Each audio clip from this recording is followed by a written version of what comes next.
Hello everyone, फिर से आपका स्वागत है मेरे इस यूट्यूब चैनल में जहां हम कर रहे थे चैप्टर 1 क्लास 11th का बिजनेस स्टडी का। ठीक है, तो इससे पहले मैंने कुछ वीडियो बनाई है, वो मैं डिस्क्रिप्शन में दे दूंगा। पार्ट तीन पार्ट बना चुका हूँ मैं, और ये अब हम चौथा पार्ट कर रहे हैं जिसमें हम पढ़ेंगे ऑब्जेक्टिव ऑफ बिजनेस और role of profit in business. ठीक है, तो आइए शुरू करते हैं। ऑब्जेक्टिव ऑफ बिजनेस, बिजनेस का ऑब्जेक्टिव क्या होता है? दो होते हैं, एक होता है इकोनॉमिक ऑब्जेक्टिव्स, एक होता है सोशल ऑब्जेक्टिव। तो पहले हम इकोनॉमिक ऑब्जेक्टिव्स पे आते हैं। तो इकोनॉमिक ऑब्जेक्टिव्स में 3 पार्ट है।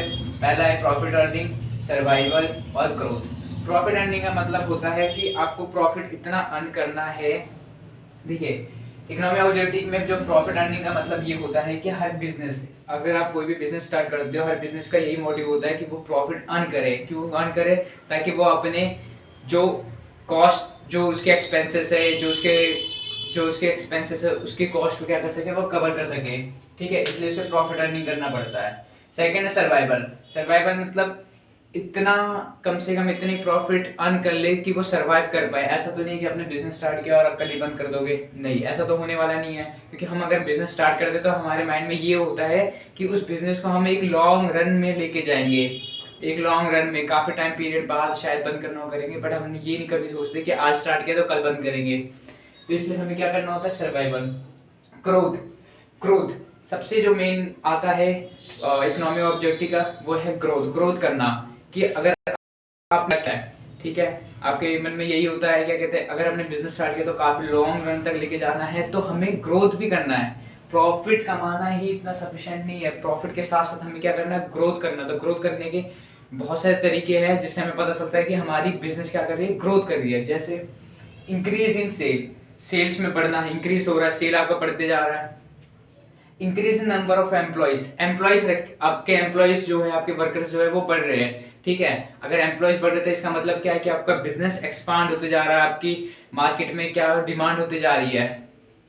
सोशल ऑब्जेक्टिव, सोशल ऑब्जेक्टिव में देखिए, हमने इकोनॉमिक ऑब्जेक्टिव में ध्यान रखा, हमें सोशल ऑब्जेक्टिव भी ध्यान रखना है। क्यों ध्यान रखना है? क्योंकि production and supply of quality goods and service, हमें वो प्रोड्यूस करना है, वो प्रोडक्शन करना है जो कि गुड्स कैसी हो या सर्विस कैसी हो, क्वालिटी वाली हो। ऐसे क्वालिटी वाली हो। कहते हैं ना, चाइना का सामान नहीं लेना चाहिए। क्यों नहीं लेना चाहिए? क्योंकि वो क्या होता है कि आज लेते हैं और वो खराब हो जाता है। बट अगर आपने स्टार्ट करा है कोई बिजनेस, तो आपको प्रोडक्शन, जो आपकी गुड्स एंड सर्विस होगी, वो बढ़िया होनी चाहिए। क्यों? ताकि इसी वजह से क्या होता है, यही आपकी गुडविल को जनरेट करवाते हैं, यही आपके मार्केट में डिमांड करवाते हैं। इसलिए हमें क्या ध्यान रखना? Production and supply of quality of goods and service quality वाली होनी चाहिए। Second, avoidance of anti social and unfair trade practice. ठीक है, तो हमें जो अनट्रेड प्रैक्टिसेस होता है, ठीक है, एंटी सोशल, ये सबको क्या करना है? हमें हटा के रखना, साइड करके रखना है। क्यों? क्योंकि इससे क्या होता है, आपके बिजनेस की रेपुटेशन में, रेपुटेशन, आपके बिजनेस का रेपुटेशन नीचे होता है। जैसे जैसे कि ब्लैक मार्केटिंग, ठीक है, और ओवरचार्जिंग। अगर आपने स्टार्ट कर रखा है एक बिजनेस और देख रहे हो, अगर आपकी बिजनेस स्टार्ट कर रखा है, ठीक है, उसके अंदर ब्लैक मार्केटिंग हो रही है, तो आपकी जो गुडविल, आपकी जो बिजनेस की इमेज है, वो क्या होगी? बाय डे डिक्रीज होती रहेगी। ठीक है, फिर जनरेशन ऑफ एम्प्लॉयमेंट, एम्प्लॉयमेंट आपको जनरेट करने हैं, और जनरेशन ऑफ एम्प्लॉयमेंट में आपको उन लोगों को एम्प्लॉय रखना है, कुछ उन लोगों के लिए आपको सीट रखनी है जो हैंडीकैप हो, जो चल ना सकते हो, या कोई हैंडीकैप हो ठीक है। और welfare of employees, welfare of employees ये भी मोस्ट इम्पॉर्टेंट है कि अगर आप आपके बिजनेस में जो वर्कर्स है, आप वर्कर को सही सैलरी पे करें, उनको सही कंडीशन दे। ठीक है, ऐसा नहीं है कि आपको उसने 24 घंटे, अगर 12 घंटे की उनकी शिफ्ट है तो 12 घंटे ही आप उनसे काम करवा रहे हो। ठीक है, तो ऐसा नहीं होना चाहिए। वेलफेयर ऑफ एम्प्लॉयज, एम्प्लॉयज का ध्यान रखना चाहिए, उनको सही सैलरी, सही वेजेस उनके काम के हिसाब से पे करनी चाहिए।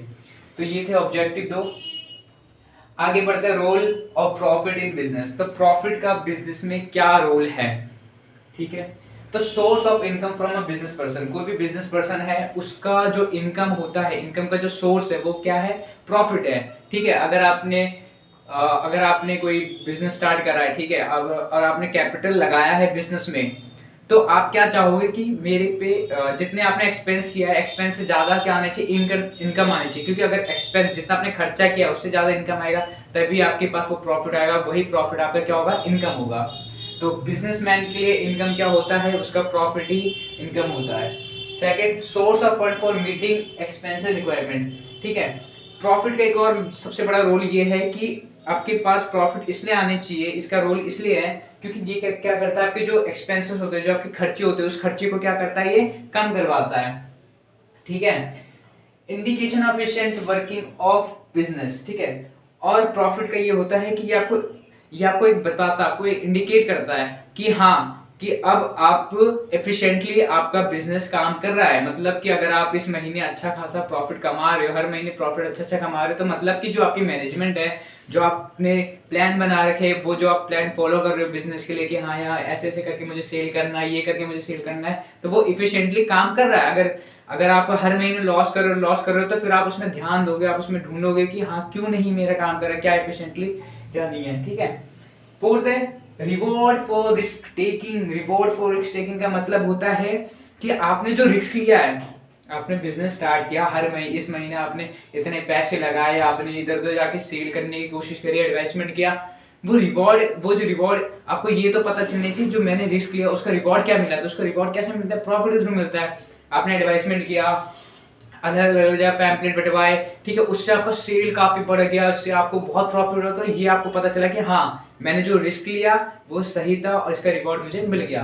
तो फोर्थ क्या था, रिवॉर्ड फॉर रिस्क टेकिंग।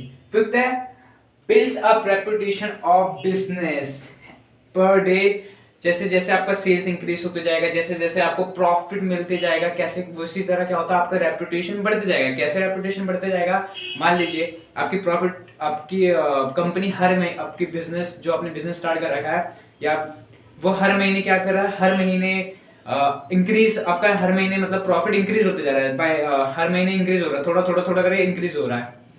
अब आपने सोचा कि अब मैंने यहाँ पे एक ब्रांच खोल रखा था, आपने सोचा कि एक और मैं खोलूँ या कुछ और कैपिटल इन्वेस्ट करूँ या कुछ मैं और 2-3 फ्लैट खरीद लूँ जिसमें मैं अपना बिजनेस स्टार्ट करूँ, तो आप ये सोच रहे हो, जिसके लिए आपको पैसे चाहिए।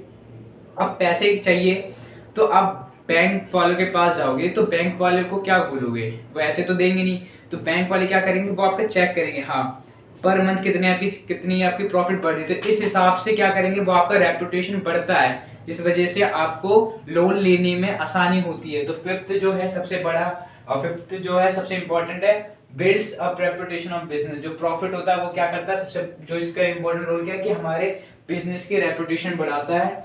तो ये इसके 5 पॉइंट है, role of profit in business के 5 पॉइंट है, और ऑब्जेक्टिव ऑफ बिजनेस के ये 2 है, वैसे नोट कर लीजिएगा।